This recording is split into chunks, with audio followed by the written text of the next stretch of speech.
Fears mounting over a potential catastrophe at Europe's largest nuclear power plant in Ukraine tonight. According to Ukraine's national energy company, Russian officials have told workers at the Zaporizhzhia plant not to show up for work today. Ukrainian officials suggest that Moscow is planning to attack the power plant and blame it on Kyiv. So far, there are no reports that has happened. Ukrainian officials say that Russia also planning to shut down the plant and cut it off from Ukraine's power grid. Now, if that happens, nuclear experts say workers would have to rely on backup power generators to continue cooling the reactors. That, they say, raises the risk of major accidents. To make matters worse, rockets have reportedly hit near the plant in recent days. Russian and Ukrainian officials have blamed each other for those attacks.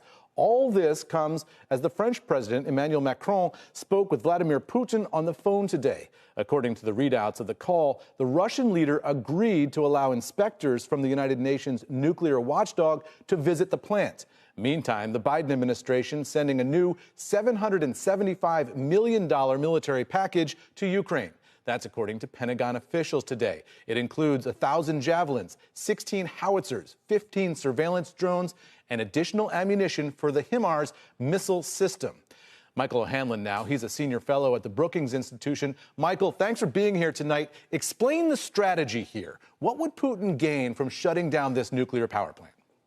Amen. Greetings. Well, I can think there are several things going on for Putin. One, he certainly wants us to worry that the longer this war goes, the more bad things can happen, including the things we really care about now that we've become sort of inured to the idea of a lot of casualties. So seeing big swaths of Ukraine contaminated with radioactivity, or perhaps seeing the Ukrainian economy put into even more of a tailspin because electricity is cut off to Ukraine from this nuclear power plant. These are among the possibilities. Also, I think Putin would like to keep the fear of actual nuclear weapons use, at least somewhere in our minds. And because the word nuclear is associated with these power plants as well, it all sort of plays together. Meanwhile, as you may have seen, he's now announced that there'll be some reductions, some further reductions in Russian natural gas shipments to Western Europe in coming days. Again, I think he's trying to play on the psychology of the West in the hope that our will crack before his army cracks. That's in some ways becoming the competition. So psychological warfare in addition to actual warfare on the ground. But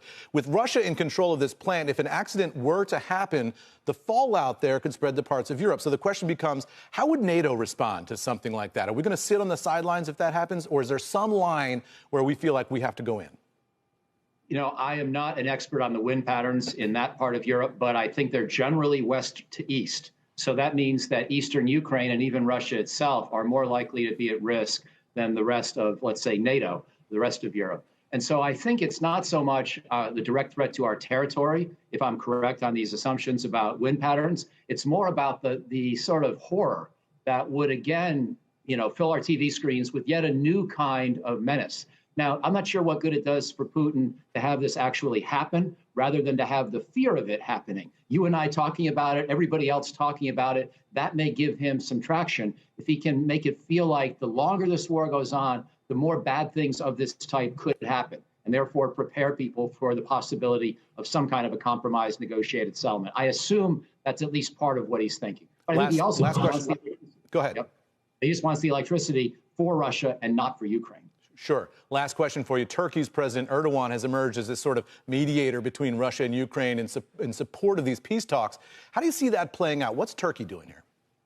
You know, I'm a little bit optimistic on this. Erdogan is a complicated figure, as you're well aware, and he's done a lot of bad things, and he's hurt Turkey's democracy. But he has allowed 4 million refugees from Syria to live in Turkey, which the rest of Western Europe and the United States didn't want to have to contend with. And he has tried to start a dialogue, even though it hasn't been successful yet. I think his motives may be okay on this. The question is there really any basis for compromise whatsoever between Ukraine and Russia? And I'm just not so sure on that one.